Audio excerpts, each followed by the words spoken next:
Hi there, welcome back.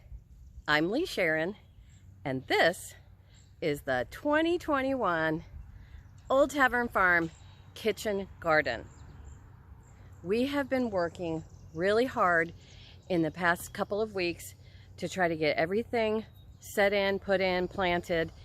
It's gonna storm here in just a little while, so I wanted to really quick give you guys a little tour of the first few days of the 2021 Old Tavern Farm Kitchen Garden and let you guys see what we do here to be as sustainable as we possibly can and grow at least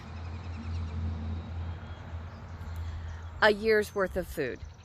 So as we go through the season, I'll also show you how we preserve it and put it up for the winter. But I wanted to start out with the very first view of our Old Tavern Farm Kitchen Garden for 2021. Come with me and let's go take a look.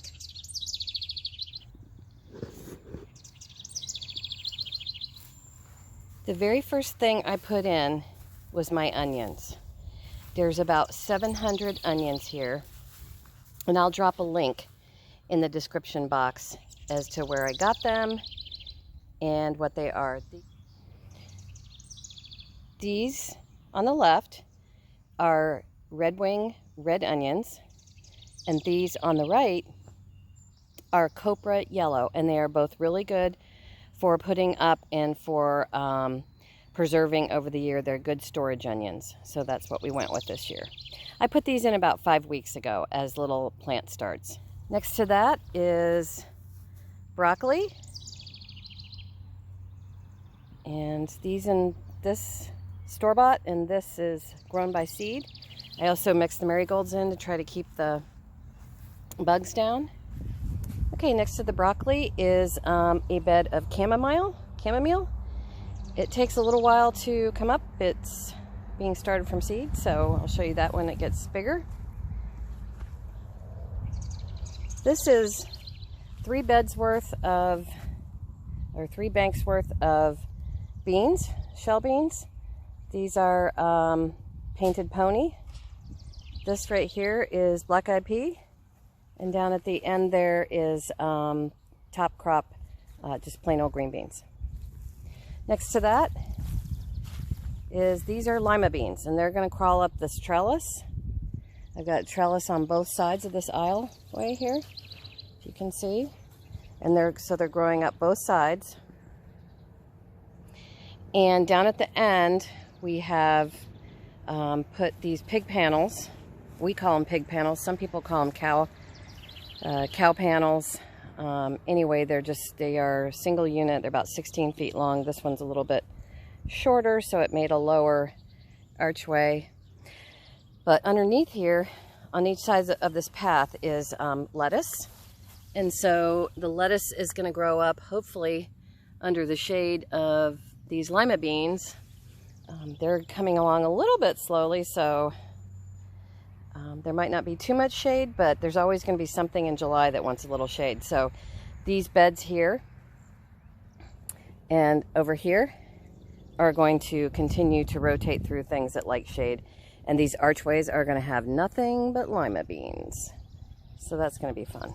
Same with these guys over here. These two. Okay.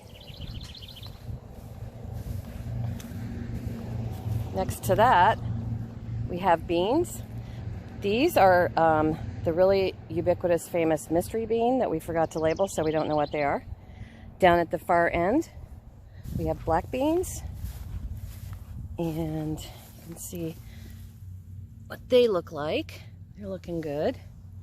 I'm using this these step-in stakes with little tin pie pans to keep away the birds, and so far that has been reasonably successful. I also use this is corn over here, but the birds like the beans too, so this is corn over here, and this is a sort of crazy rigged up redneck backwoods kind of system here to try to keep the birds from plucking the little corn seedlings out. But so far it's worked well. This down here is a variety called popcorn, so that'll make popcorn. And the rest is just standard sweet corn for eating in season and also preserving in any number of ways. Okay, next to the corn, this entire bank over here is, you can see along the fence line there, all the way down to this other end. These are all squashes and gourds. So starting down here is this right here. That is cantaloupe, and we started that in the house a few weeks ago. It really has to have a lot of heat, so we've got 4 like this. There's another one. But surrounding that is a small variety of pie pumpkin, and this is called Becky's Pie Pumpkin. My best friend Becky, who gave me the pumpkins last year, I'll put a link in the info card section that will show you those pie pumpkins that I used last year.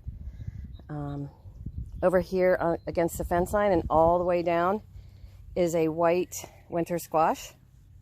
It's like a small decorative pumpkin. You've seen them in the stores before. They're tiny little white adorable pumpkins.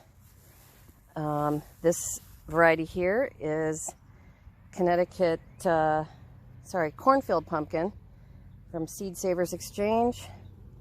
This one over here is Long Island cheese.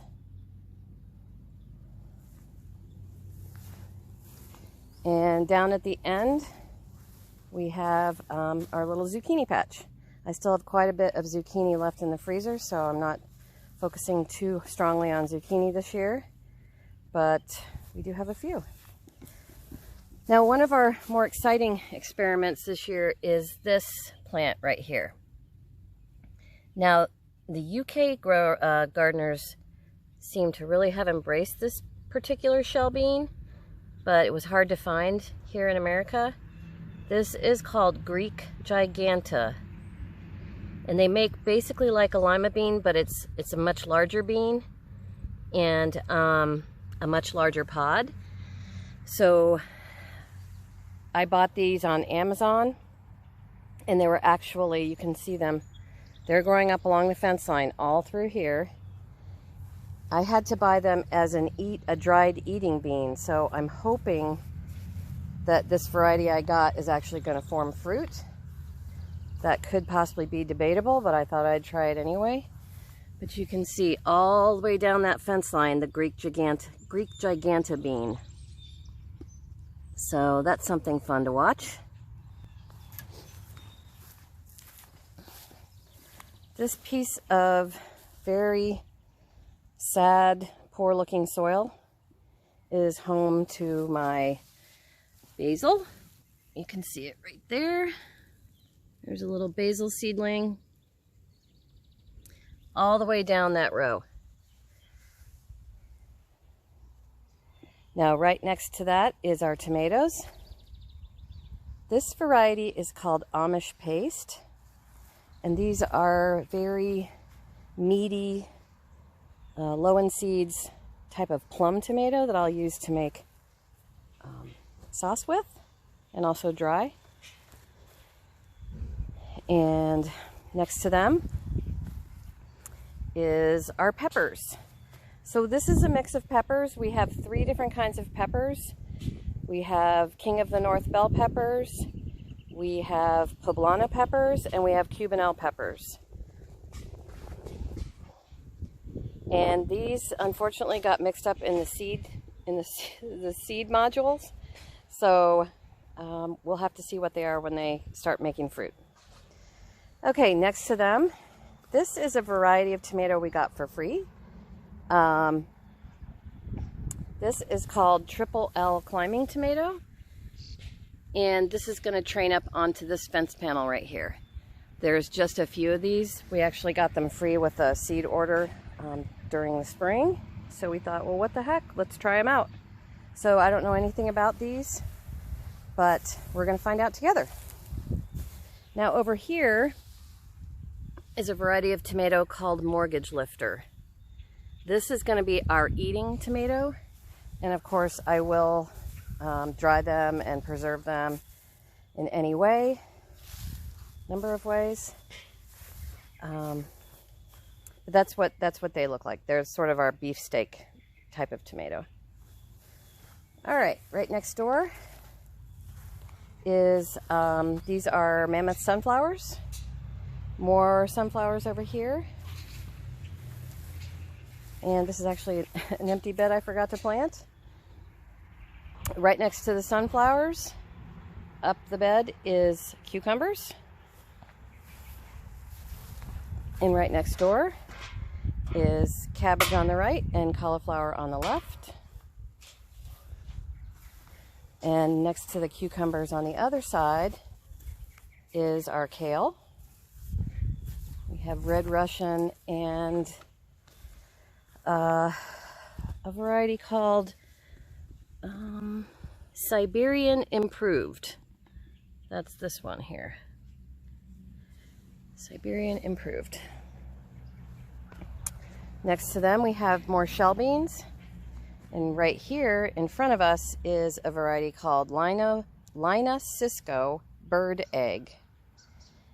And down here towards the end is more of the painted pony. So you can see this is where they shift all the way down there.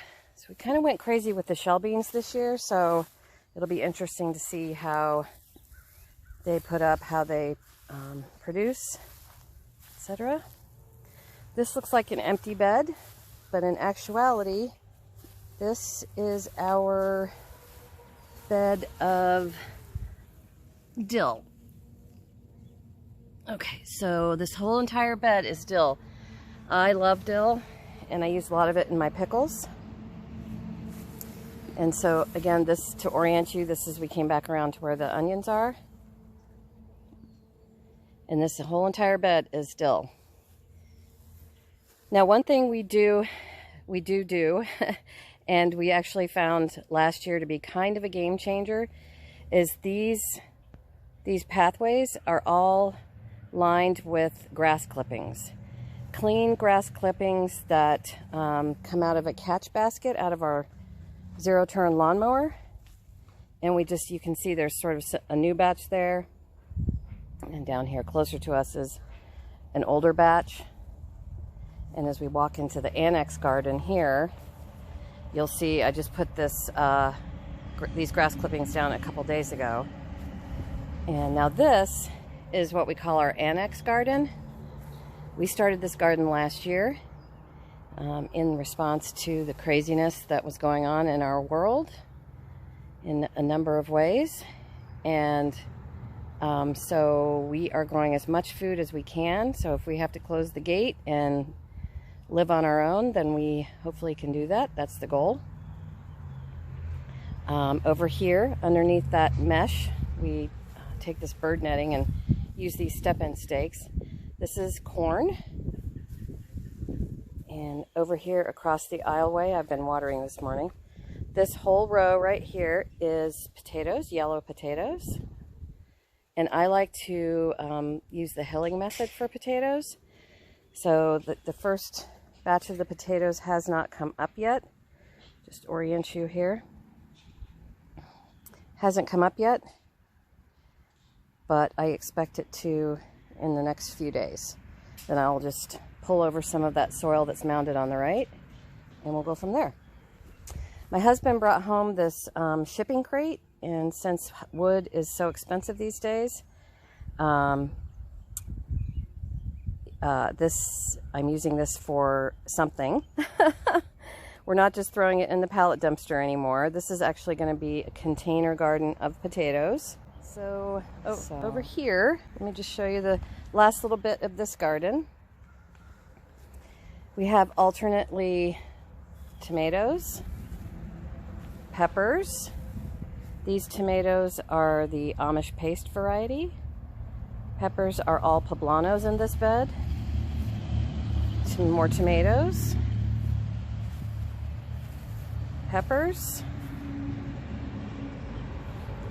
And tomatoes.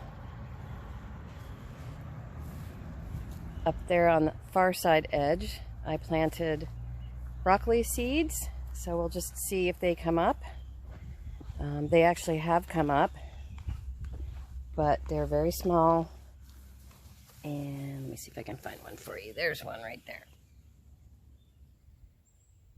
And so that, my friends, is the beginning of the 2021 Old Tavern Farm Kitchen Garden.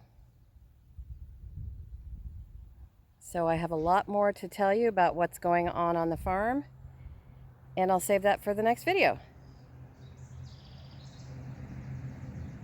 So once again, as always, thank you so much for visiting. Big hugs, and bye-bye.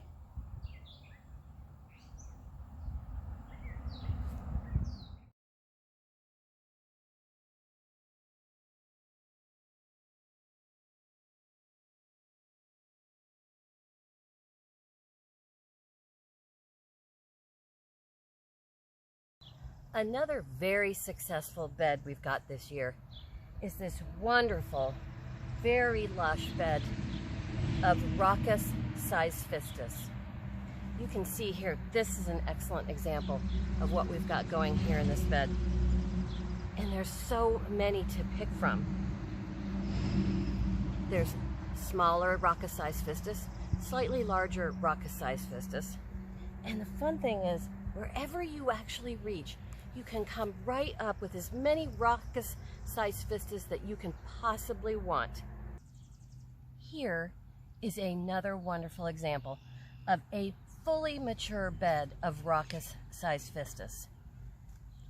These examples are actually moving into the territory of Rhachis cycranium. So we're very, very pleased with how this crop of Rhachis cysphistus that started over there has matured into these beautiful Rhachis cycraniums. View it. Whoa! Don't go anywhere.